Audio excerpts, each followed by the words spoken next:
స్తోత్రం స్తోత్రం స్తోత్రం స్తోత్రం స్తోత్రం. ప్రేమగల దేవ, దయగల రాజా, జీవం గల తండ్రి, నీకు వందనాలు చెల్లిస్తున్నాం ప్రభా. కృపగల దేవ, కనికరం గల రాజా, మీకు వందనాలు తండ్రి. ఉన్నవాడా, మాతో మాట్లాడువాడా, నీకు వందనాలు తండ్రి. స్తోత్రం నాయన. సర్వోన్నతుడా, సర్వశక్తిమంతుడా, మీకు స్తుతులు చెల్లిస్తున్నాం ప్రభా. దేవా, నీవు చేసిన ప్రతి మేలును బట్టి మిమ్మల్ని స్తుతిస్తూ గణపరుస్తున్నాం తండ్రి. నాయన, ఇదిగో తండ్రి, గడిచిన దినములన్నింటిలో ఉన్న ప్రభా, నీవు మీ కృపను, నీ ప్రేమను మాకు చూపిస్తున్నా తండ్రి. వాక్యం ద్వారా మమ్మల్ని బలపరుస్తూ నాయన, నీ కనికరం ద్వారా నా తండ్రి మమ్మల్ని లేవనెత్తుతున్న తండ్రి. అనేక కార్యములు చేసిన మీకు వందనాలు చెల్లిస్తున్నాం తండ్రి. సర్వాధికారి మీకు స్తుతులు తండ్రి. స్తోత్రములు దేవా. పరిశుద్ధుడానికి వందనాలు చెల్లిస్తున్నాం తండ్రి. అధికారం గలవాడానికి వందనాలు చెల్లిస్తున్నాం తండ్రి. అభిషిక్తుడానికి వందనాలు ప్రభా. ఇదిగో తండ్రి, ఇంతవరకు నా ప్రభా, నీ ప్రేమను బట్టి, నీ యొక్క నామమును బట్టి ప్రభా మమ్మల్ని హెచ్చిస్తున్నందుకు వందనాలు చెల్లిస్తున్నాం తండ్రి. ప్రత్యేకంగా నా ప్రభు దినమున్న తండ్రి నాయన, శుక్రవారం దినంగా నా తండ్రి సన్నిధిలో నాయన నీ వాక్యాన్ని వినడానికి మీరు ఇచ్చిన కృపను బట్టి వందనాలు చెల్లిస్తున్నాం ప్రభా. ప్రత్యేకించిన తండ్రి, ఈ యొక్క నీ సన్నిధిని ప్రభా అనుభవించి ప్రతి ఒక్క బిడ్డని కూడా మీరు దర్శించమని అడుగుతున్నాం. అలాగే నా తండ్రి నాయన, పాటల ద్వారా నీ యొక్క నామాన్ని మహింపరచుకోమని అడుగుతున్నాం. అదే సమయంలో నా తండ్రి నాయన, కీర్తన ద్వారా మీ యొక్క నామాన్ని మహింపరచుకోండి. కీర్తన వివరిస్తున్న బిడ్డను ప్రభావ మీరు జ్ఞాపకం చేసుకోనండి. అలాగే నా ప్రభువా నాయన, నీ సేవకులు నిలబడి వాక్యం ఎత్తి చూడగా నా తండ్రి, వాక్యమును ప్రభావ ప్రతి ఒక్కరూ నాయన శ్రద్ధగా వినడానికి సహాయం చేయండి. అదే సమయంలో నా ప్రభువా నాయన, ఆరాధన క్రమంలో ప్రభావ ప్రతి ఒక్కరు కూడా నా తండ్రి నిన్ను మహింపరచడానికి సహాయం చేయమని అడుగుతున్నాం తండ్రి. అదే సమయంలో నా ప్రభుని సేవకుని నీ సిలువ చాటును మరుగు చేసుకుని స్పష్టంగా ప్రతి ఒక్కరితో మీరు మాట్లాడమని. అలాగే నా తండ్రి నాయన, ఇదిగో తండ్రి, ఆన్లైన్ ద్వారా నా ప్రభావ అందిస్తున్న ప్రతి మెసేజ్ని కూడా ప్రభావ నీ బిడ్డలు అంగీకరించి నాయన నీ మాటల ప్రకారం జీవించడానికి సహాయం చేయమని అడుగుతున్నాం. అదే సమయంలో ప్రభావ నాయన, శుక్రవారం దినం ఉన్న తండ్రి నాయన, నీ సేవకుని నిలబెట్టుకుని నాతో మాతో అందరితోనూ స్పష్టంగా మాట్లాడమని, మాలో ఉన్న బలహీనతలను, మాలో ఉన్న చీకటి సంబంధమైన కోణాలని ప్రతి దానిని కూడా నజరేయుడైన యేసుక్రీస్తు నామములో తొలగించమని, వాక్యం ద్వారా మీ యొక్క నామానికి మహిమ తెచ్చుకోమని నాయన, ఇదిగో తండ్రి, ఆన్లైన్లో ప్రార్థన జరుగుతుండగా తండ్రి ఎటువంటి ఆటంకములు రాకుండా మీరే సహాయం చేయమని నీ సేవకుని మీకు అప్పగిస్తూ నజరేయుడైన యేసుక్రీస్తు నామమున అడిగి వేడుకొంచున్నాం మా పరమ తండ్రి. ఆమేన్.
రక్షకానికే స్తుతులు, యేసయ్యానికే మహిమ.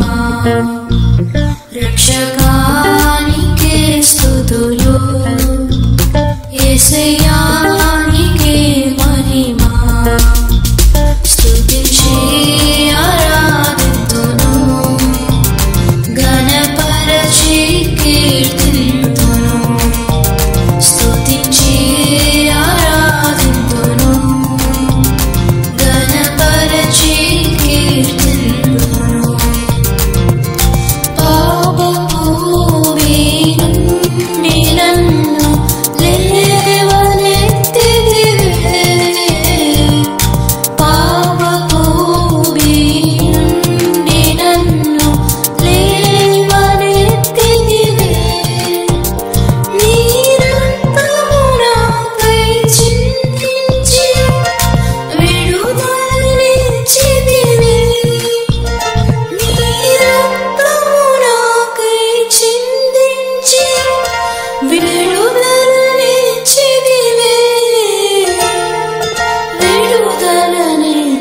నీవే రక్షకానికే స్తుతులు యేసయ్యా నీకే మహిమా రక్షకానికే స్తుతులు యేసయ్యా నీకే మహిమా స్తుతించి ఆరాధింతును ఘనపరచి కీర్తింతును స్తుతించి ఆరాధింతును ఘనపరచి కీర్తింతును మా స్తుతులకు అర్హుడవు ప్రియ ప్రభువా వందనము మా స్తుతులకు అర్హుడవు ప్రియ ప్రభువా వందనము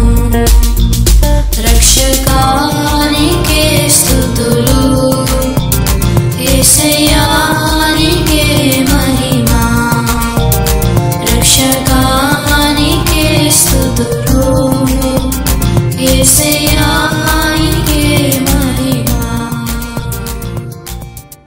దేవుని నామనికి స్తోత్రము. దేవుడు మనకు ఏర్పాటు చేసినటువంటి 140వ కీర్తన చదువుకుందాం. యెహోవా దుష్టుల చేతిలో నుండి నన్ను విడిపింపుము, బలాత్కారం చేయవారి చేతిలో పడకుండా నన్ను కాపాడుము. వారు తమ హృదయములలో అపాయకరమైన యోచనలు చేయుదురు, వారు నిత్యము యుద్ధము రేపచూచుచుందురు. పాము నాలుక వలె వారు తమ నాలుకలు వాడి చేయుదురు. వారి పెదవుల క్రింద సర్ప విషమున్నది. యెహోవా భక్తిహీనుల చేతిలో పడకుండా నన్ను కాపాడుము, బలాత్కారం చేయవారి చేతిలో నుండి నన్ను రక్షింపుము. నేను అడుగు జారిపడినట్లు చేయుటకు వారు ఉద్దేశించుచున్నారు. గర్విష్ఠులు నా కొరకు ఉరిని త్రాళ్లను చాటుగా ఒడ్డి ఉన్నారు. వారు త్రోవ ప్రక్కను వలపరిచి ఉన్నారు. నన్ను పట్టుకొనుటకై ఉచ్చులు నొగ్గియున్నారు. అయినను నేను యెహోవాతో ఇలాగు మనవి చేయుచున్నాను. యెహోవా, నీవే నా దేవుడవు, నా విజ్ఞాపనలకు చెవియొగ్గుము. ప్రభు అయిన యెహోవా నా రక్షణ దుర్గము. యుద్ధ దినమున నీవు నా తలను కాయదువు. యెహోవా భక్తిహీనుల కోరికలను తీర్చకుము. వారు అతిశయించు కొనున్నట్లు వారి ఆలోచనను కొనసాగింపకుము. నన్ను చుట్టుకొని వారు తల ఎత్తిన ఎడల వారి పెదవుల చేటు వారిని ముంచునుగాక. కనకనలాడు నిప్పులు వారి మీద వేయబడునుగాక. వారు తిరిగి లేవకున్నట్లు అగ్నిగుండములో వారు కూల్చబడుదురుగాక. అగాధ జలముల్లోనికి త్రోయబడుదురుగాక. కొండములాడువారు భూమి మీద స్థిరపడకుందురుగాక. ఆపత్తు బలాత్కారులను తరిమి వారిని పడద్రోయునుగాక. బాధింపబడు వారి పక్షమున యెహోవా వ్యాజ్యమాడుననియు దరిద్రులకు ఆయన న్యాయము తీర్చుననియు నేను ఎరుగుదును. నిశ్చయముగా నీతిమంతులు నీ నామమునకు కృతజ్ఞతాస్తుతులు చెల్లించెదరు. యథార్థవంతులు నీ సన్నిధిని నివసించెదరు. ఆమేన్. 140వ కీర్తనలో దావీదు తనకు దేవుని నుండి విడుదల కావాలి, శత్రువుల యొక్క బలాత్కారము, శత్రువుల యొక్క క్రియలు ఆయనను బహుగా బాధిస్తున్నట్లుగా ఆయన దేవుని ఎదుట తెలియజేస్తున్నటువంటి విధానము మనం చూస్తా ఉన్నాం. ఈ లోకంలో దుష్టులు, బలాత్కారులు ఎక్కడ చూసినా కనిపిస్తారు. ప్రతిరోజు వార్తలలో వినేది ఎక్కువ దుష్టులు చేస్తున్నటువంటి క్రియలు, బలాత్కారులు చేస్తున్నటువంటి బలాత్కారము, దాడులు. అయితే దేవుని బిడ్డలమైనటువంటి మనకు దేవుని యొక్క కాపుదల ఎంతగానో అవసరము. ఆయన అట్టి రీతిగా తన బిడ్డలకు కాపుదల ఇస్తున్నాడు కూడా. మనము దేవుని కాపుదలను అనుభవించేవారిగా ఉండాలి అంటే ఆయన నీడను నివసించేటువంటి ఆశ మనం కలిగి ఉండాలి.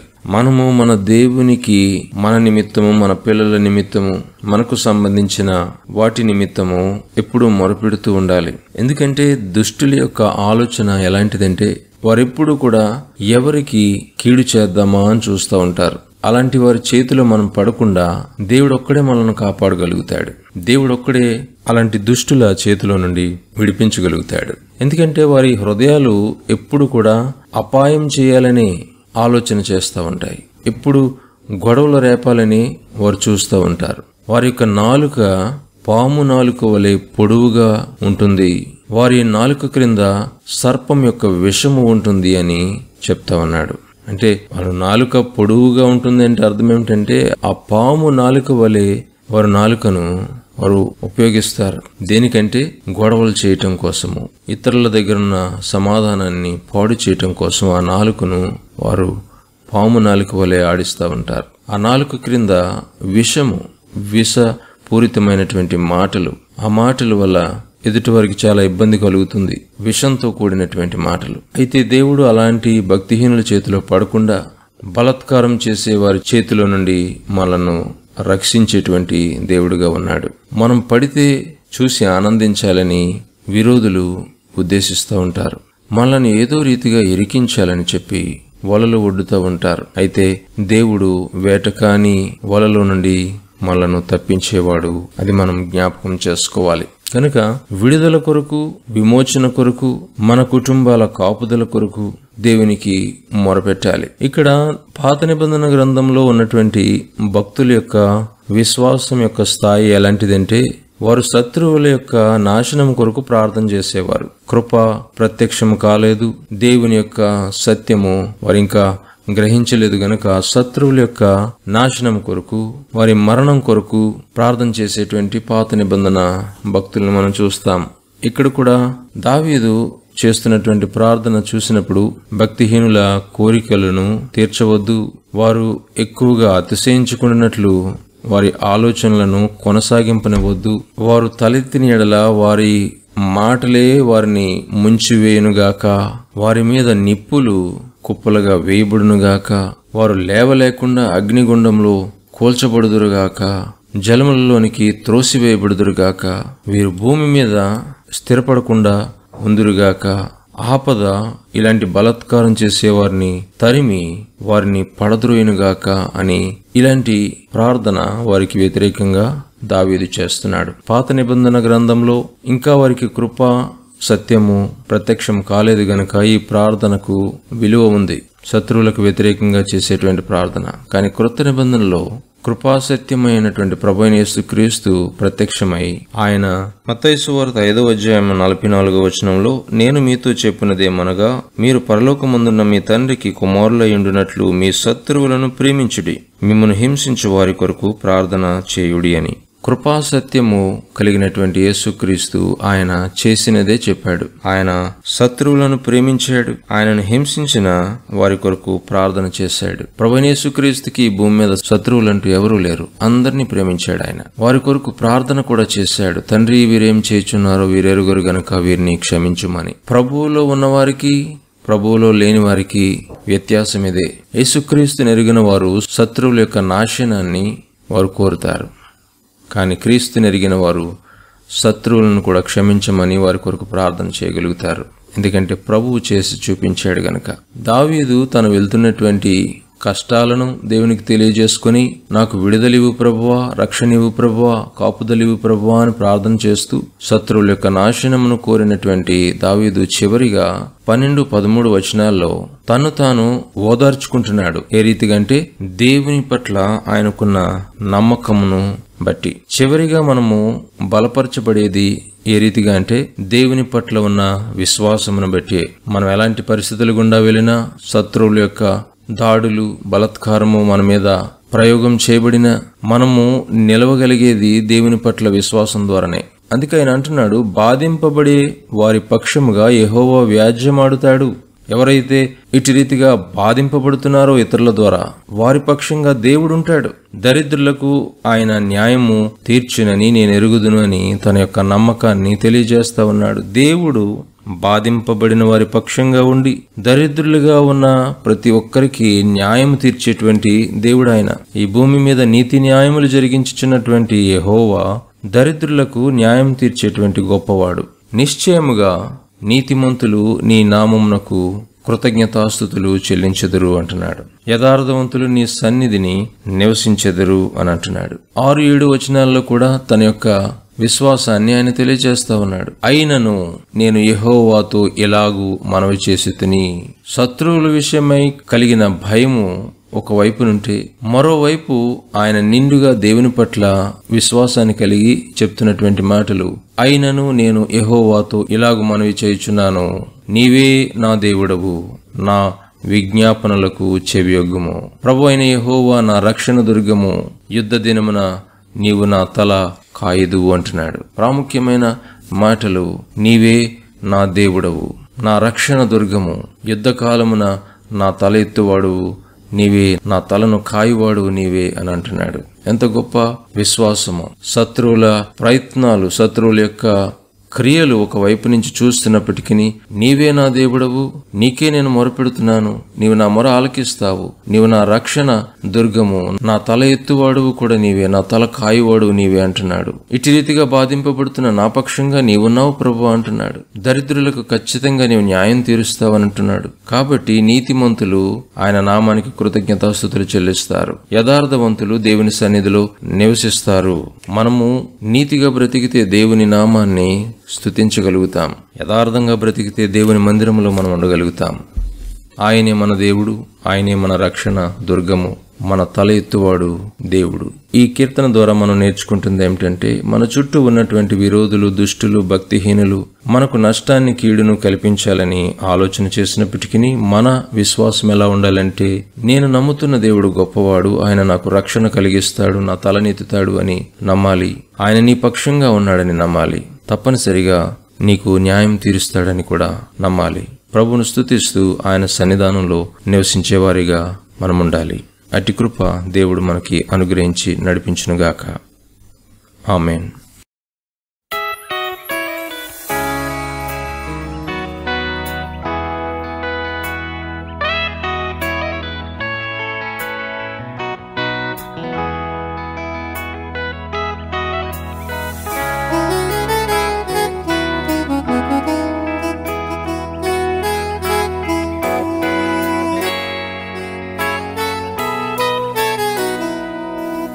ఆశ్చర్యకరుడు, ఆలోచనకర్త, నిత్యుడగు తండ్రి, బలవంతుడు,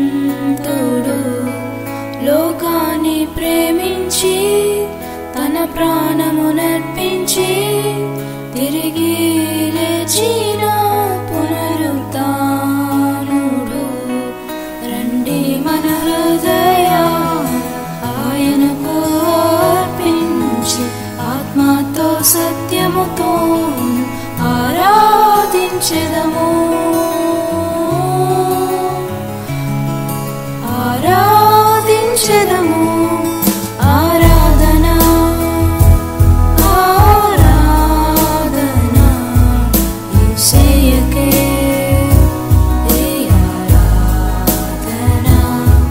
పరిశుద్ధుడు పరిశుద్ధుడు మన దేవుడు, ఆదిశేషుడు, రాజులకే రారాజు, ఆ ప్రభువునే పూజించెదం. హల్లెలూయా హల్లెలూయా హల్లెలూయా హల్లెలూయా.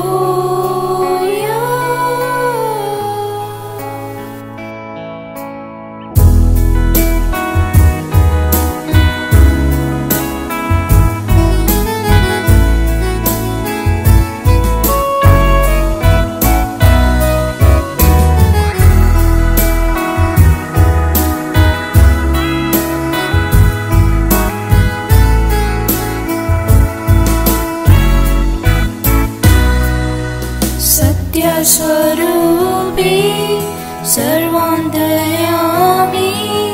సర్వాధికారి, మంచి కాపరి, వేలాది సూర్యుల కాంతిని మించిన మహిమా గలవాడు మన దేవుడు. రండి మనమందరం ఉత్సాహగానములతో ఆ దేవదేవుని ఆరాధించెదము. ఆరాధించెదము.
దయాకరుడు ఆలోచనకర్త నిత్యుడగు తండ్రి బలవంతుడు లోకాన్ని ప్రేమించి తన ప్రాణమునర్పించి తిరిగి లేచిన పునరుత్థానుడు రండి మన హృదయాలను ఆయనకు అర్పించి ఆత్మతో సత్యముతో ఆరాధించెదము ఆరాధించెదము ఆరాధనా ఆరాధనా యేసయ్యకే ఈ ఆరాధనా పరిశుద్ధుడు పరిశుద్ధుడు మన దేవుడు అభిషేకుడు రాజులకే రారాజు ఆ ప్రభువునే పూజించెదం హల్లెలూయా హల్లెలూయా హల్లెలూయా హల్లెలూయా.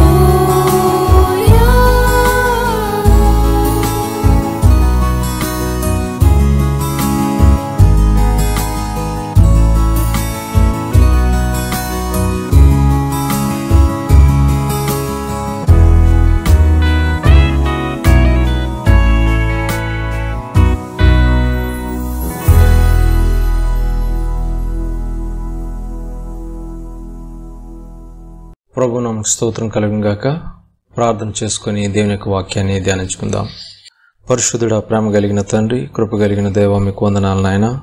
ఈ శుక్రవారపు దినాన మీ సన్నిధానంలో ఆరాధన క్రమంలో పాల్గొని నాయన మిమ్మను స్తుతించుటకు, మీ మాటలు ధ్యానించుకున్నటకు, తిరిగి నాయన మిమ్మల్ని ఆరాధించి వాక్యాన్ని తండ్రి ప్రభువా వినుటకు నాయన మేము చేరి ఉంటుండగా మమ్మల్ని అందరినీ బలపరచండి. వింటున్న బిడ్డలందరినీ కూడా దీవించి ఆశీర్వదించండి. మీ కృప, మీ సన్నిధి మా అందరికీ తోడుగా ఉంచి నడిపించమని దేవా, మా లోపాలను మీ వాక్యం ద్వారా సరిచేసి మీరు సంపూర్ణంగా ఉన్నట్లుగా మేము కూడా మీ వాక్యాన్ని అనుసరించి సంపూర్ణ స్థితిలోనికి రావటానికి సహాయం చేయమని ప్రభువైన యేసుక్రీస్తు నామములో ప్రార్థించి వేడుకుంటున్నాను ప్రియ పరలోకపు తండ్రి, ఆమేన్. Praise the Lord. సహవాస బిడ్డలందరికీ ప్రభు పేరిట శుభములు తెలియజేస్తా ఉన్నాను. దేవుని యొక్క కృపా సమాధానములు మీ అందరికీ తోడైయుండి నడిపించునుగాక. ఇదినా నా దేవుని యొక్క వాక్యము నుండి కొలస్సీలకు రాసిన పత్రిక 4వ అధ్యాయము ధ్యానించుకుందాం. అపోస్తలుడైన పౌలు ప్రతి సంఘానికి పత్రికలు రాస్తూ కొలస్సీ సంఘానికి కూడా పత్రిక రాశాడు. ఆ పత్రికలో ఉన్నటువంటి విషయాలు ఇవి ఆ సంఘానికి మాత్రమే చెందుతాయి అని మనము అనుకోకూడదు. కానీ దేవుడు తన ఆత్మ ద్వారా ప్రేరేపించి ఇచ్చినటువంటి ప్రతి మాట కూడా మన ఆత్మీయ జీవితంలో అనుసరించేవారిగా ఉండాలి. ఇక్కడ కొన్ని ప్రాముఖ్యమైన విషయాలు ఈ అధ్యాయంలో అపోస్తలుడైన పౌలు తెలియజేస్తా ఉన్నాడు. మొదటిగా మన యొక్క పని విషయంలో మనం ఎలా ఉండాలి. ఇక్కడ యజమానులారా అని మొదలు పెడుతూ ఉన్నాడు. అయితే మొదటిగా మనము ఆ యజమానుల క్రింద పనిచేస్తున్నటువంటి దాసుల గురించి కూడా మనం మాట్లాడుకోవాలి. దేవుని వాక్యం స్పష్టంగా సెలవిస్తుంది, మనం ఎవరి క్రింద అయితే పనిచేస్తున్నామో వారికి మనం బహు నమ్మకంగా ఉండాలి. మనము యజమానులకి నమ్మకంగా ఉండటం ద్వారా దేవుని యొక్క దీవెన, దేవుని యొక్క ఆశీర్వాదం అనుకుంటుంది. యోసేపు బహు నమ్మకంగా తన యజమానుడైన పోతీఫర్ క్రింద పనిచేశాడు. అతని నమ్మకత్వాన్ని బట్టి ఆ యజమానుడు కూడా తనని ఉన్నతమైన స్థితిలో పెట్టాడు. మనం దేవునికి నమ్మకంగా ఉన్నాము అనేది అక్కడ రుజువు అవుతుంది. మన పనిలో కూడా మనం నమ్మకంగా ఉండాలి. దేవుడు నన్ను చూస్తున్నాడు అని నమ్మకంగా పనిచేయాలి. చాలామంది యజమానులు ఉన్నప్పుడు ఒకలా పనిచేస్తారు, యజమానుడు లేనప్పుడు ఒకలా పనిచేస్తారు. అలా కాకుండా యజమానుల క్రింద పనిచేస్తున్నటువంటి వారు జీతం పుచ్చుకుంటున్నారు కనుక ఆ జీతానికి తగినట్లుగా నమ్మకంగా పనిచేయాలి. నీ నమ్మకత్వాన్ని బట్టి దేవుడు నిన్ను ఆశీర్వదిస్తాడు. ఇది యజమానుల క్రింద పనిచేస్తున్నటువంటి దాసులు కానీ సేవకులు కానీ గుర్తుపెట్టుకోవాల్సినటువంటి విషయం. అయితే ప్రాముఖ్యంగా ఇక్కడ అపోస్తలుడైన పౌలు యజమానులకి వ్రాస్తున్నటువంటి మాట ఏమిటంటే మొదటి వచనంలో మనం చూస్తాం. పరలోకములో మీకును యజమానుడున్నాడని ఎరిగి న్యాయమైనదియు ధర్మానుసారమైనదియు మీ దాసుల ఎడల చేయుడి. యజమానులకి దేవుని వాక్యం ద్వారా పౌలు హెచ్చరిస్తున్నటువంటి మాటలు ఏమిటంటే, ఈ ప్రపంచంలో మనం చూసినట్లయితే దేవుని మహాకృపను బట్టి అనేక మంది ఒక వ్యవస్థను స్థాపించి, ఒక కంపెనీని స్థాపించి కంపెనీ రన్ చేస్తున్నటువంటి వారు చాలా మంది ఉన్నారు. వారి క్రింద పనిచేసేటువంటి దాసులు చాలా మంది ఉంటారు. ఈ యజమానులుగా ఉన్నటువంటి వారు చేయవలసింది ఏంటి? ఇది అందరికీ వర్తిస్తుందని నేను చెప్పడం లేదు, కానీ విశ్వాసులైనటువంటి వారికి తప్పక వర్తిస్తుంది. ఎందుకంటే వ్యాపారం చేసేవారు, బిజినెస్ చేసేవారు, ఒక కంపెనీని నడిపిస్తున్నవారు యజమానులుగా ఉన్నప్పుడు వారు ప్రభువును నమ్ముకున్నటువంటి విశ్వాసులైతే ఏం చేయాలి అనేది వాక్యం స్పష్టంగా సెలవిస్తుంది. ఆయన అంటున్నాడు, యజమానులుగా ఉన్నటువంటి మీరు దాసుల ఎడల మీ ప్రవర్తన ఎలా ఉండాలి అంటే, న్యాయమైన రీతిలో వారితో మీరు వ్యవహరించాలి, ధర్మమైనది వారికి మీరు చేయాలి అని వాక్యం హెచ్చరిక చేస్తుంది. ప్రపంచంలో అనేక మంది అన్యాయము చేయటానికి అలవాటు పడిన వారు వారి క్రింద పనిచేస్తున్నటువంటి దాసులను అనేక రీతిలుగా బాధ పెడతారు. వారికి ఇవ్వవలసిన జీతాలు సమయానికి ఇవ్వరు. దీనికి కట్ చేస్తున్నాను, దానికి కట్ చేస్తున్నానని చెప్పి ఇచ్చిన కొద్ది జీతాన్ని కూడా కటింగ్ చేస్తూ ఉంటారు. దీని కొరకు ఖర్చు అయింది, దాని కొరకు ఖర్చు అయింది, నీ విషయంలో నేను ఎంత ఖర్చు చేశానని చెప్పి వారి ప్రాణం ఎంత ఉసూరుమంటుందో తెలుసా? ఆ ఇచ్చిన కొద్ది జీతము వారు పుచ్చుకొని నెలంతా వారు బ్రతకాలి, వారి కుటుంబాన్ని వారు పోషించుకోవాలి. ఆ చిన్న జీతం మీద ఆధారపడి బ్రతుకుతున్నవారు. నీవు న్యాయంగా వారి విషయంలో వ్యవహరించాలి, కానీ అన్యాయంగా వ్యవహరించకూడదు. వారి ఉసురు నీకు తగలకుండా చూసుకోవాలి. ఎందుకంటే ఆ బీదల మొర దేవుడు ఆలకిస్తాడు అని వాక్యం సెలవిస్తుంది. వారు నిన్ను శపించే రీతిగా నీవు ఉండకూడదు. వారు నీకు తెలియకుండా నీ వెనుక నిన్ను దూషించే స్థితిలో యజమానుడిగా నీవు ఉండకూడదు. న్యాయంగా ప్రవర్తించాలి, ధర్మమైనది చేయాలి. అనగా వారు ఈ పని చేసినందుకు కొద్దిగా నేను ఇస్తే బాగుంటుంది, మెచ్చుకునని చెప్పి ధర్మమైనది వారికి చేయటము చాలా ప్రాముఖ్యం. ఎందుకంటే వాక్యం సెలవిస్తుంది, ప్రభు బిడ్డలమైన మనము ప్రభువును బట్టి అతిశయించాలి, దేవునిని బట్టి అతిశయించాలి. మరి ఆ దేవుడు ఎలాంటి వాడు అంటే, నీతి న్యాయములు జరిగించు యెహోవాను నేనే అని నన్ను పరిశీలనగా తెలుసుకున్నట్టును బట్టి మీరు అతిశయించండి అని దేవుడు చెప్తా ఉన్నాడు. కనుక నీతిని న్యాయమును జరిగించేటువంటి దేవుడిని నీవు సేవిస్తున్నావు, ఆయన యందు విశ్వాసం కలిగి ఉన్నావు. గనుక నీ క్రింద పనిచేస్తున్న వారి విషయంలో నీవు అన్యాయం జరిగించకూడదు, వారికి ధర్మమైనది నీవు చేయాలి అని వాక్యం మొదటిగా సెలవిస్తూ ఉంది. యజమానుడి క్రింద పనిచేస్తున్నవాడు యజమానుడికి నమ్మకంగా పనిచేయాలి. యజమానుడేమో తన క్రింద పనిచేస్తున్నటువంటి దాసులకు న్యాయమైనది చేయాలి, ధర్మమైనది చేయాలి. ఎందుకు అనంటే ఆయన కారణం కూడా చెప్తూ ఉన్నాడు. పరలోకములో మీకు యజమానుడున్నాడు అనేటువంటి విషయాన్ని మీరు మర్చిపోవద్దు. ఈ లోకంలో ఒక కంపెనీని రన్ చేస్తున్నటువంటి నీవు యజమానుడు కావచ్చు, కానీ నీకు పైన ఒక యజమానుడు ఉన్నాడనే విషయాన్ని నీవు మర్చిపోకూడదు. ఎందుకు అనంటే యజమానుడిగా ఉండి దాసులకు నీవు ఎలాంటి అన్యాయం చేసినా, ఎలాంటి అధర్మ కార్యాలు చేసినా, నీ పైనున్న నీ యజమానుడు నీ జీవితంలో నీవు చేసిన కీడుకు నీకు ప్రతి కీడు చేస్తాడు అనే విషయాన్ని నీవు జ్ఞాపకం చేసుకోవాలి. మన పైన యజమానుడున్నాడు, ఆయన పరలోకముందున్నటువంటి దేవుడు, మన తండ్రి. ఇది ఉద్యోగ విషయంలో మనం జ్ఞాపకం చేసుకోవాల్సింది. జీతం పుచ్చుకుంటున్న మనము ఆ జీతానికి తగినట్లుగా నమ్మకంగా పనిచేయాలి. యజమానుడు చూస్తున్నా చూడకపోయినా పైన దేవుడున్నాడు, ఆయన నన్ను చూస్తున్నాడు, నా యజమానుడు చూడకపోయినా ఆయన నన్ను చూస్తున్నాడని నీవు భయంతో ఎప్పుడైతే పనిచేస్తావో నమ్మకంగా పనిచేయటానికి నీవు అప్పగించుకుంటావు. అదే సమయంలో ఆ నమ్మకత్వాన్ని బట్టి దేవుడు యజమానుని యొక్క మనసును కరిగించి నీకు రావాల్సినది ఆయన నీకు రాణిస్తాడు. నీకు కావలసింది దేవుడు అనుగ్రహిస్తాడు. ఇది ఉద్యోగ సంబంధంగా జాగ్రత్త పడవలసినటువంటి విషయం. రెండవది ఏమిటంటే, రెండవది ప్రార్థన జీవితం. విశ్వాసిగా దేవునిలో ఎదుగుతున్నటువంటి నీవు ప్రార్థనలో నిలకడగా ఉండాలి. నిలకడగలిగినటువంటి ప్రార్థన. కృతజ్ఞతాస్థుతులు చెల్లించుటలో మెలకువగా ఉండాలని పౌలు చెప్తా ఉన్నాడు. ప్రార్థనలో నిలకడ, దేవుని స్తుతించుటలో మెలకువ. ఈ రెండు విషయాలు, నిలకడ, మెలకువ, మనం ఒకసారి గమనించినట్లయితే చాలామంది ప్రార్థన జీవితంలో స్థిరత్వం లేని వారు ఉన్నారు. ఎవరైనా పురుగులిపితే ప్రార్థన చేస్తారు. నేను ప్రార్థన చేయాలి దేవునికి అనేటువంటి విషయమే వారికి గుర్తుండదు. దేవునితో నేను సంభాషణ చేయాలి, దేవునితో నేను మాట్లాడాలి, నా పరిస్థితిని దేవునికి తెలియజేసుకోవాలి అనేటువంటి సిద్ధపాటు వారిలో ఉండదు. నిలకడ వారి జీవితంలో ఉండదు అని వాక్యం ద్వారా మనం గమనించగలుగుతున్నాం. అందుకని ఆయన అంటున్నాడు, ప్రార్థనలో నిలకడగా ఉండండి, స్థిరంగా ఉండండి. మనం చేసే ఏదైనా సరే స్థిరంగా ఉండాలని ఆశపడేటప్పుడు దేవునికి చేసే ప్రార్థనలో మనకి ఎందుకు నిలకడ ఉండటం లేదు, స్థిరత్వం ఉండటం లేదు? మన ప్రార్థన జీవితంలో నిలకడ ఉండాలి. ఎందుకనంటే శోధన ఎప్పుడు, ఎలా, ఎవరికి సంభవిస్తుందో మనం చెప్పలేం. కీడు ఎప్పుడు, ఎలా, ఎవరికి సంభవిస్తుందో మనం చెప్పలేం. కానీ ప్రభు మాటలను బట్టి మనం నేర్చుకున్నది ఏంటంటే, మీరు శోధనలో ప్రవేశించుకున్నట్లు మెలకువగా ఉండి ప్రార్థన చేయుడని వాక్యం సెలవిస్తుంది.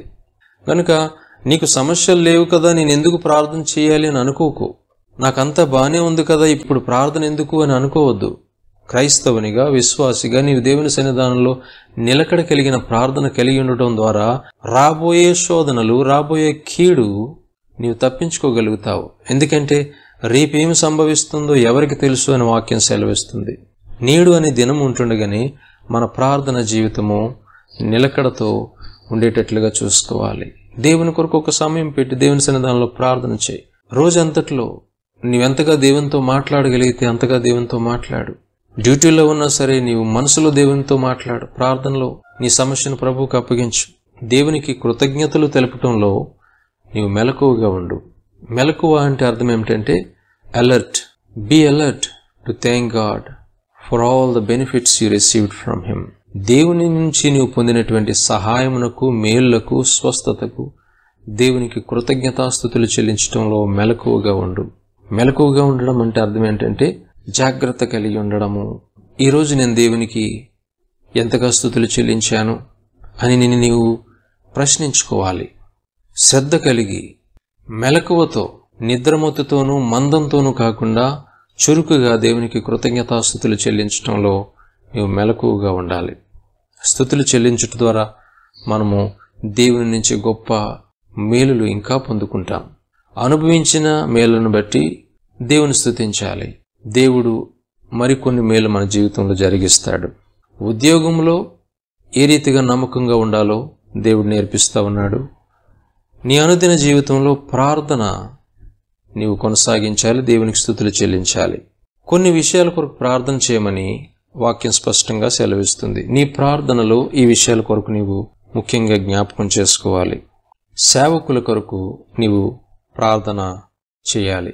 నీ అనుదిన ప్రార్థనలో నీ అవసరాల గురించి ప్రార్థన చేసుకుంటావు, నీ కుటుంబీకుల కొరకు ప్రార్థన చేస్తావు, నీ ఉద్యోగ సమస్యల కొరకు ప్రార్థన చేస్తావు, నీ గురించి నువ్వు ప్రార్థన చేసుకుంటావు. అదే సమయంలో దేవుని సేవకుల కొరకు కూడా ప్రార్థన చేయాలి. అపోస్తలుడైన పౌలు సంఘస్థులను వేడుకుంటున్నటువంటి విషయం ఏమిటంటే, నా కొరకు మీరు ప్రార్థన చేయండి అని చెప్తూ ఆయన ఏ విషయాల కొరకు ప్రార్థన చేయాలో చెప్తా ఉన్నాడు. రెండు విషయాలు.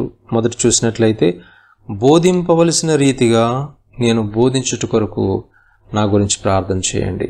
ఇది చాలా ప్రాముఖ్యం. సేవకులను ప్రార్థనలో మనం ఎత్తిపెట్టాలి.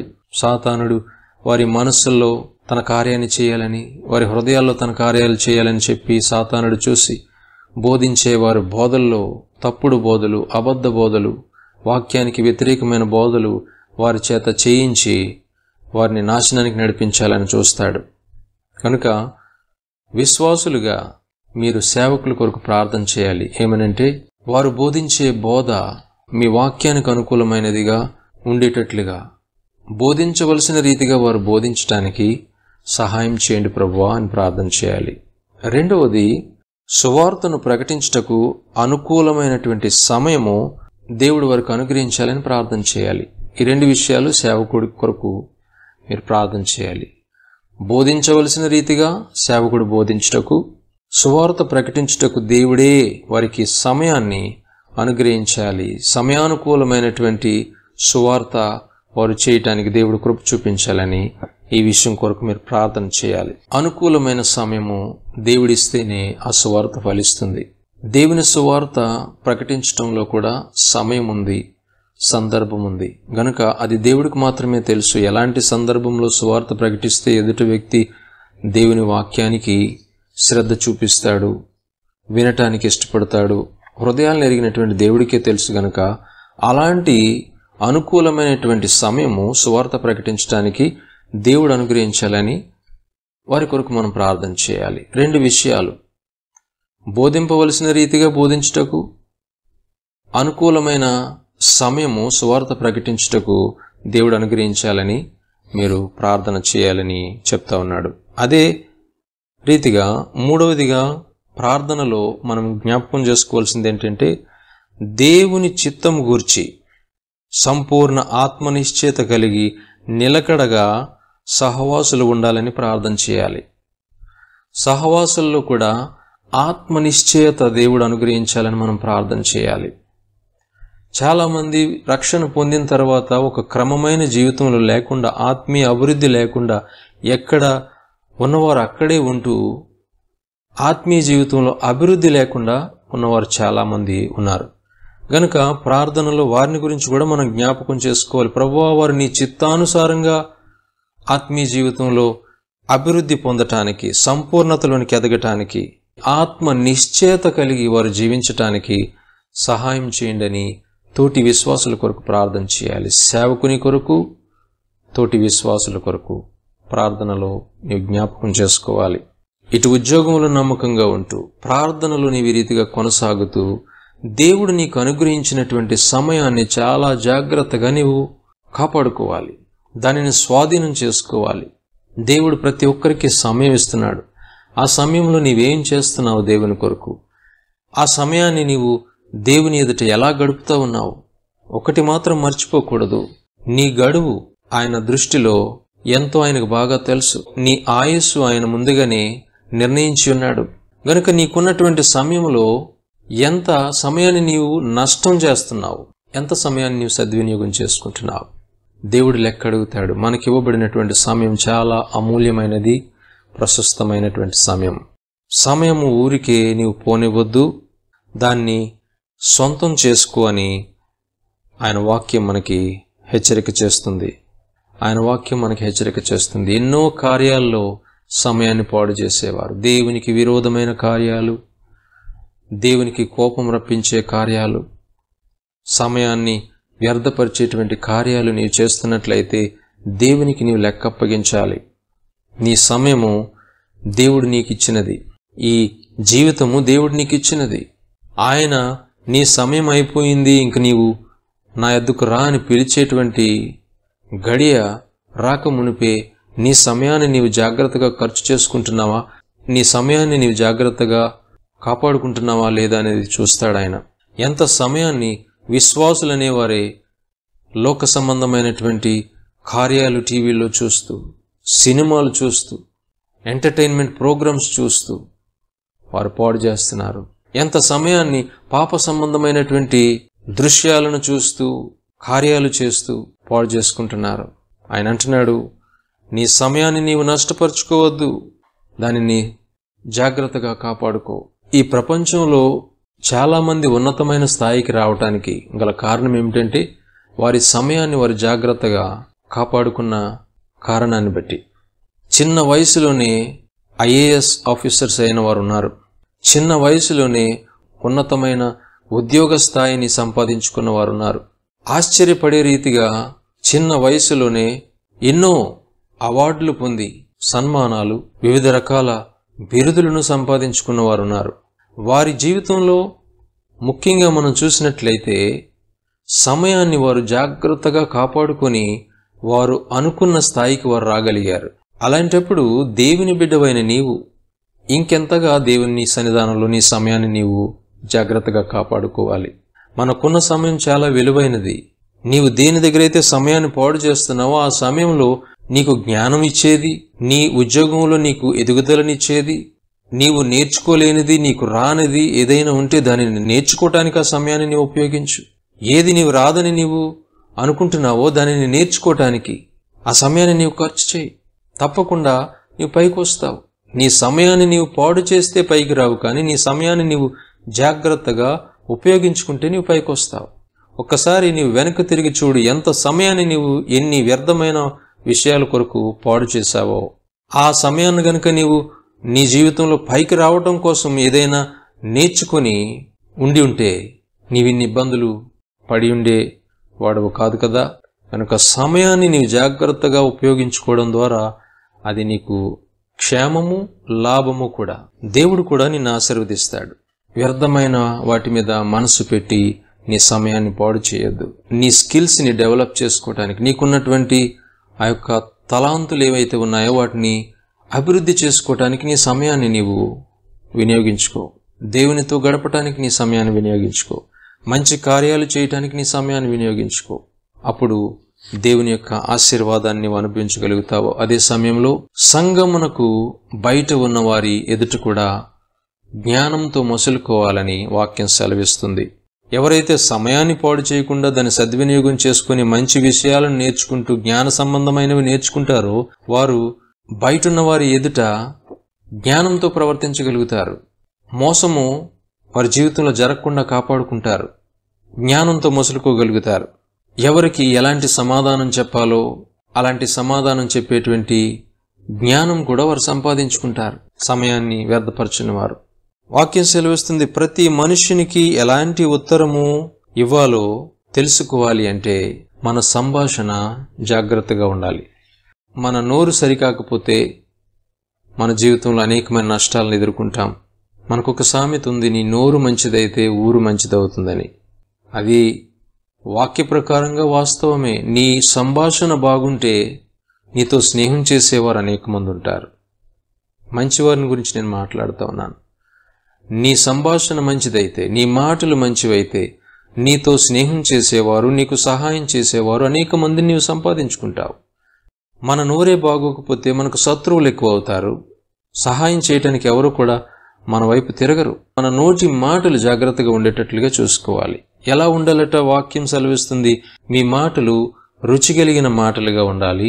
మీ సంభాషణ, మీ మాటలు రుచిగలిగినవిగా కృపా సహితముగా ఉండాలి. అంటే దయగలిగిన మాటలుగాను రుచిగలిగిన మాటలుగాను మన మాటలు ఉండాలని వాక్యం సెలవిస్తుంది. అంటే అర్థం ఏమిటంటే వీరు మాట్లాడితే కొద్దిసేపు వినాలనుంది, వీరి మాటల్లో కొద్దిగా జ్ఞానం కనిపిస్తుంది, వీరి మాటలు వినటానికి అంగీకార యోగ్యంగా ఉన్నాయి, వీరి మాటలు వింటే మనం పెద్ద నష్టపోము అని అనిపించేలా మన మాటలు ఉండాలి.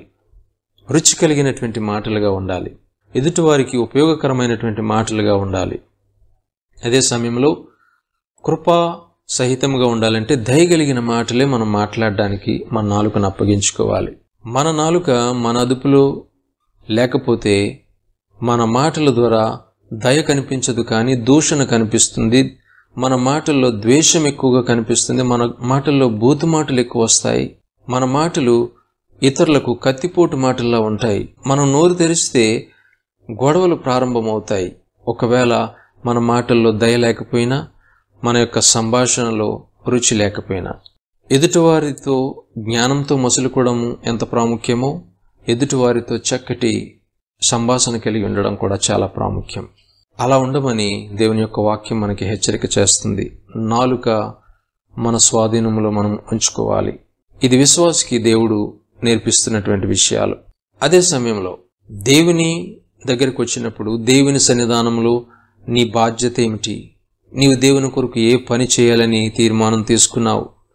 ఆ పనిలో నీవు నమ్మకంగా ఉంటున్నావా లేదా దేవుడు చూస్తాడు. దేవుని కొరకు నమ్మకంగా పనిచేసేవారు, దేవుని రాజ్యం కొరకు పనిచేసేవారు దేవునికి కావాలి. ఆయన పనివారు కొరకు వెతుకుతా ఉన్నాడు. ఆయనే పనివారిని ఎన్నుకుంటున్నాడు కూడా. కనుక దేవుని రాజ్యములో నీకొక బాధ్యత దేవుడు అప్పగించినప్పుడు ఆ పనిని నీవెలా చేస్తున్నావు? ఆయన రాజ్యంలో పనులు అనేక రీతిలుగా ఉన్నాయి. నీవెలాంటి పనిలో దేవుని చేత ఏర్పరచబడ్డావో, నిర్ణయింపబడ్డావో అది నీకు మాత్రమే తెలుసు. ఆ పనిలో నీవు నమ్మకంగా ఉంటున్నావా? మనము దేవుని రాజ్యము కొరకు పనిచేసే వారిగా ఉండాలి. ఒకవేళ దేవుడు నీకు ప్రత్యేకమైన భారం ఏది ఇవ్వకుండా, దేవుడు ఒకవేళ నీ హృదయంలో ప్రత్యేకమైన భారం ఏది పెట్టకపోతే, పనిచేసే సేవకులతో కలిసి నీవు పనిచేయాలి. వారు చెప్పేటువంటి పనులు చేస్తూ, ఇంటి పనులు వారి వ్యక్తిగత పనులు కాదు నేను చెప్పేది, సేవకు సంబంధించిన పనులు సేవకులు నీకు అప్పగించేటప్పుడు వారితో కలిసి నీవు పని చేయటానికైనా నీవు అప్పగించుకోవాలి. దేవుడు నీకు పెట్టినటువంటి భారము, దేవుడు నీకు ఇచ్చినటువంటి పని నీవు నమ్మకంగా చేయటానికి అప్పగించుకోవాలని వాక్యం సెలవిస్తుంది. అంత మాత్రమే కాదు, దేవుని సేవకునితో కలిసి నీవు పనిచేసేటప్పుడు దేవుని జత పనివానిగా నీవు ఉంటావనేటువంటి విషయాన్ని జ్ఞాపకం చేసుకోవాలి. సేవకులతో కలిసి పనిచేయటం ద్వారా వారితో నీవు జత పనివాడు అవుతున్నావు, జత పనిదానం అవుతున్నావు. నీ వంతు బాధ్యత నీవు నెరవేర్చే స్థితిలో ఉండాలి. ఎప్పుడైతే సేవకులతో కలిసి పనిచేస్తూ జత పనివారుగా ఉంటారో, ఆ సేవకునితో కలిసి ప్రయాసపడ్డానికి తమను తాము అప్పగించుకుంటారో, అలాంటి వారిని బట్టి సేవకునికి ఎంతో ఆదరణ కలుగుతుంది. నేను ఒంటరిగా లేను, నాకు తోడుగా దేవుని జత పనివారిగా వీళ్ళున్నారు, వీరిని బట్టి నేను ఆనందిస్తున్నాను, వీరిని బట్టి నాకు ఆదరణ కలుగుతుందని సేవకుడు కూడా ఆదరణ పొందుతాడు. నీవు సేవకునికి ఆదరణ ఇస్తున్నావా, లేకపోతే సేవకునికి ఇంకా దుఃఖాన్ని కలిగిస్తా ఉన్నావా? సేవలో నీ చేయూతను అందిస్తున్నావా, లేకపోతే సేవలో ఏ విధమైనటువంటి భారం లేకుండా, సేవను పట్టించుకోకుండా దేవుని పనిని నిర్లక్ష్యం చేస్తూ నీవు ముందుకు వెళ్తున్నావా? ఒకసారి నీవు పరిశీలించుకో. దేవుడు నీకు అప్పగించిన ప్రత్యేకమైన భారము పని ఉంటే ఆ పనిని నీవు నమ్మకంగా చేయు. లేని ఎడల సేవకునితో కలిసి పనిచేస్తూ ప్రయాసపడు. అట్టి రీతిగా చేయటం ద్వారా సేవకునికి ఆదరణ కలుగుతుంది అనే విషయాన్ని దేవుని సేవకునిగా నేను తెలియజేస్తా ఉన్నాను. అపోస్తలుడైన పౌలు కూడా అదే చెప్తా ఉన్నాడు. వీరు నాకు జత పని వారిగా ఉన్నారు, బహుగా ప్రయాసపడుతున్నారు, వీరిని బట్టి నాకు ఎంతో ఆదరణ కలుగుతుందని పౌలు చెప్తా ఉన్నాడు. అంత మాత్రమే కాదు గాని దేవుడు నీకు అప్పగించిన పనిని నీవు కాపాడుకోవాలి. దేవుడు నీలో పెట్టినటువంటి భారాన్ని నీవు కాపాడుకోవాలి. అది చల్లారిపోకుండా చూసుకోవాలి. సేవను నీవు జాగ్రత్తగా కాపాడుకోవాలి. సాతానుడు దానిని నీ నుండి అపహరించకుండా చూసుకోవాలి. దేవుడు నాకు ఇచ్చినటువంటి బాధ్యత ఇది, పని ఇది, దీనిని నేను పోగొట్టుకోను, దీని కొరకు నేను ప్రయాసపడతాను అని ఎవరి మట్టుకు వారు దేవుడు అప్పగించిన పని విషయంలో జాగ్రత్త కలిగి ఉండాలి. సేవకులు మరి ముఖ్యంగా దేవుడు వారికి ఇచ్చినటువంటి పనిని వారు జాగ్రత్తగా చేయాలి. ఆ పరిచర్యను వారు కాపాడుకోవాలి, జాగ్రత్తగా కాపాడుకోవాలి. చివరిగా దేవుడు మీకు ఇచ్చినటువంటి కాపరి, దేవుడు మీకు అనుగ్రహించినటువంటి సేవకుడు మీకు పరిచర్య చేయటానికి ఉన్నప్పుడు ఆ సేవకుని యొక్క పరిస్థితిని మీరు అన్ని విధాలా జ్ఞాపకం చేసుకోవాలి. ప్రార్థనా సహాయము, పరిచర్యలో ఉన్నటువంటి అవసరాలను గుర్తించి సహాయము, అది అభివృద్ధి పొందుతూ ఇంకా విస్తరించేటట్లు నీ సహాయాన్ని నీవు పరిచర్యకి చేస్తూ ఉండాలి.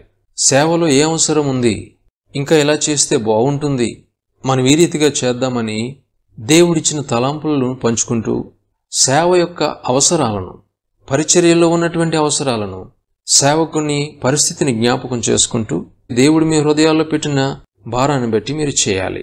తద్వారా దేవుడు తన రాజ్యాన్ని విస్తరింపజేస్తాడు. ఆ పరిచర్యకు సంబంధించి అవసరాలు ఉంటాయి. వాటిని నేను నా వంతు బాధ్యతగా ఎలా తీర్చగలను అనేటువంటి భారం కూడా సహవాసులలో ఉండాలి. బ్రదర్ పరిచర్య చేస్తున్నారు, పరిచర్యలో లోటుపాట్లేంటి, పరిచర్యకు ఈ అవసరాలున్నాయి, వాటిని మనము ఏ రీతిగా పంచుకుందామనేటువంటి భారం ప్రతి ఒక్కరిలో ఉండాలి. సేవకుల పరిస్థితిని జ్ఞాపకం చేసుకుని చివరి వచనంలో మనం చూస్తాం. 18వ వచనంలో నా బంధకములను జ్ఞాపకము చేసుకొనుడి అంటున్నాడు. నా బంధకములను జ్ఞాపకం చేసుకునండి. అర్థం ఏమిటంటే, ఏ రీతిగానైనా సేవకులకు మీరు తోడ్పడుతూ సేవ అభివృద్ధి కావాలి, అనేకులు రక్షణలోనికి రావాలి అనే భారము సేవకుడికి మాత్రమే కాదు కానీ సహవాసులకు కూడా ఉండాలి అనే విషయాన్ని మనం జ్ఞాపకం చేసుకోవాలి. ఈ రీతిగా మనం ముందుకు వెళ్తున్నప్పుడు దేవుని యొక్క కృప మనలను విడిచిపెట్టకుండా ఆయన కృప మనలను నడిపిస్తుంది. ఉద్యోగంలో నీవు పనిచేసేవాడిగా ఉన్నావా, యజమానుడికి నమ్మకంగా ఉండు. లేదా వ్యాపారం చేస్తూ యజమానుడిగా ఉన్నావా? దాసుల ఎడల న్యాయమైన ప్రవర్తన, ధర్మమైనది వారికి చేయు. వ్యక్తిగతంగా నీ ప్రార్థన జీవితము, దేవునితో మాట్లాడటం, దేవునితో సంభాషణ చేయటం, ఆ ప్రార్థనలో నీ సొంత విషయాలు, కుటుంబ విషయాలు, ఉద్యోగ విషయాలు, ఆరోగ్య విషయాలుతో పాటు సేవకుని గురించి కూడా నీవు ప్రార్థన చేయాలి. ఏమనంటే వారు బోధించవలసిన రీతిగా బోధించుటకు, దేవుడు సువార్త ప్రకటించుటకు అనుకూలమైన సమయం వారికి అనుగ్రహించాలని ప్రార్థన చేయాలి. తోటి సహవాసుల కొరకు వారు దేవుని చిత్తాన్ని గ్రహించి ఆత్మ సంబంధమైనటువంటి ఎదుగుదల కలిగిన వారై ముందుకు వెళ్ళటానికి సహవాసుల నిమిత్తం కూడా ప్రార్థన చేయాలి. తర్వాత నీకున్న సమయాన్ని నీవు నష్టం చేయకుండా, పాడు చేయకుండా జాగ్రత్తగా నీ సమయాన్ని నీవు కాపాడుకోవాలి.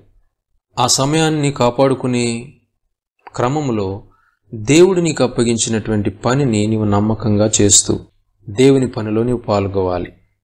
నా నీతిని, నా రాజ్యమును మొదట వెతుకు, అప్పుడు అవన్నీ మీకు అనుగ్రహింపబడినని ప్రభు చెప్పాడు. దేవుని పని కూడా మనం చేసేటప్పుడు దేవుడు మనకు కావాల్సినవి ఆయన అనుగ్రహిస్తాడు. అదే రీతిగా దేవుడు మనకు అప్పగించినటువంటి బాధ్యతను, పనిని జాగ్రత్తగా మనం కాపాడుకోవాలి. సేవకుని యొక్క పరిస్థితిని జ్ఞాపకం చేసుకుని, సేవ యొక్క పరిస్థితిని జ్ఞాపకం చేసుకుని మనము స్పందించవలసిన రీతిగా స్పందించాలి. దేవుని యొక్క కృప మనకి తోడుగా ఉండి నడిపిస్తూ ఉంటుంది. కుటుంబంలో ఒకరి ఎడల ఒకరు దేవుని ప్రేమ కలిగి జీవిస్తూ ఆ ప్రేమలోనే ఎదుగుటకు మనల్ని మనం అప్పగించుకోవాలి. ఇటు రీతిగా మనం ముందుకు వెళ్తే దేవుని కృప మనల్ని విడిచిపెట్టకుండా సహాయం చేసి నడిపిస్తుంది. ఈ మాటలు వింటున్న మీరు దేవుని కృపకు పాత్రులుగా ఉండునట్లుగా దేవుడు సహాయం చేయాలని నా ప్రార్థన. దేవుని యొక్క కృప మీ అందరికీ తోడయుండి నడిపించునుగాక. ఆమేన్. ప్రార్థన చేసుకుందాం. పరిశుద్ధుడా, ప్రేమ కలిగిన తండ్రి, కృప కలిగిన దేవ, మీకు వందనాలు నాయనా. ఈ శుక్రవారపు దినాన మీ మాటల ద్వారా మమ్మలను ఆదరించారు, మమ్మలను బలపరిచారు నాయనా. మీకు వందనాలు చెల్లిస్తున్నాను దేవా. ప్రతి ఒక్కరూ పనులు చేసుకుంటున్న వారే, కానీ ఇటు పని చేసేవారైనా, యజమానులుగా ఉండి పని ఇతరులతో చేయించుకుంటున్న వారైనా మీ సన్నిధానంలో ఎలా ఉండాలో మీరు నేర్పిస్తున్నారు కనుక వారిని అట్టి రీతిగా ఉండటకు సహాయం చేయండి. ప్రార్థన జీవితంలోని బిడ్డలను పెంచమని ప్రార్థిస్తున్నాను దేవా. సమయాన్ని నష్టపరచకుండా, పాడు చేసుకునకుండా దాన్ని సద్వినియోగం చేసుకోవడానికి సహాయం చేయండి. మీరిచ్చిన పనిలో మీకు నమ్మకంగా ఉండడానికి సహాయం చేయండి నాయన. మీరు అనుగ్రహించినటువంటి సేవను నాయన జాగ్రత్తగా కాపాడుకునేటువంటి కృప దయచేయండి నాయన. సేవకులను జ్ఞాపకం చేసుకునేటువంటి స్థితి విశ్వాసులకు దయచేయమని ప్రార్థిస్తున్నాను. అలా ఆత్మీయ క్రమంలో పెరుగుతున్న ప్రతి ఒక్కరికి కూడా మీ కృప, మీ సన్నిధి తోడుగా ఉంచి నడిపించండి. ఈ మాటలు వింటున్న ప్రతి ఒక్కరూ నాయన మీ ఆత్మలో బలపరచబడ్డానికి, మీ ద్వారా ఆదరింపబడ్డానికి నాయన, మీ సన్నిధానంలో క్రమమైన జీవితాన్ని కలిగి మిమ్మల్ని మహింపరచడానికి సహాయం చేయండి. మీకు స్తుతులు చెల్లించుట విషయంలో నాయన మెలకువ కలిగి ఉండడానికి, మీ సన్నిధానంలో ప్రార్థన చేయుటలో నాయన వారు తండ్రి నిలకడగా ఉండడానికి సహాయం చేయమని మీ నామమునకే మహిమయు, ఘనతయు, ప్రభావాలు చెల్లిస్తూ వారి ప్రతి అవసరత నాయన క్రీస్తు యేసు నామంలో మీరు తీర్చి వారిని ఆదరించి మీ నామంలో తండ్రి ప్రభువు వారు బలపరచబడి మిమ్మల్ని మహింపరచడానికి సహాయం చేయమని యేసు నామమున ప్రార్థించి స్తుతించి వేడుకుంటున్నాను తండ్రి. ఆమేన్. మన తండ్రి అయిన దేవుని ప్రేమ, ప్రభు అయిన యేసుక్రీస్తు కృప, పరిశుద్ధాత్మ తండ్రి యొక్క అన్యోన్య సహవాసము ఈ మాటలు వినిన ప్రతి ఒక్కరికి తోడయుండి నడిపించునుగాక. Amen. Praise the Lord. God bless you. దేవుడు మిమ్మల్ని దీవించునుగాక. ఆమేన్.